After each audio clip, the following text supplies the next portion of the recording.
আমি আল্লাহ না তোর এত নিয়ামত দিয়া সুন্দর করে বানাইলাম। এই আসমান বানাইয়া কোরআনের কোথাও বলি নাই আসমান সুন্দর করে বানাইছি, জমিন বানাইয়া কোথাও বলি নাই জমিন সুন্দর করে বানাইছি, গোটা সৃষ্টি জগৎ বানাইয়া কোথাও বলি নাই সুন্দর করে বানাইছি। কিন্তু মানুষ রে, তুই 3.5 হাত তোরে বানাইয়া কোরআনে একটা নয় দুইটা নয় 4টা কসম করে বলছি তোরে সুন্দর করে বানাইছি। দুইটা না 4টা কসম করে আল্লাহ বলছে মানুষ তোরে সুন্দর করে আমি আল্লাহ বানাইছি।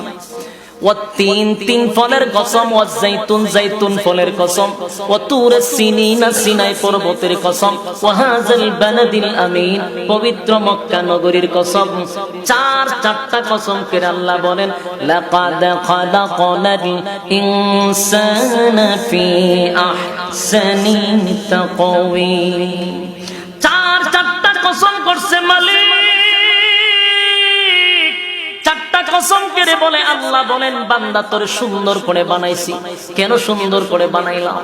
একমাত্র গোলামি করবি আমি আল্লাহ, সেজদা দিবি আমি আল্লাহ রে। আমি আল্লাহ ছাড়া কারো কাছে মাথা নত করা যাবে না।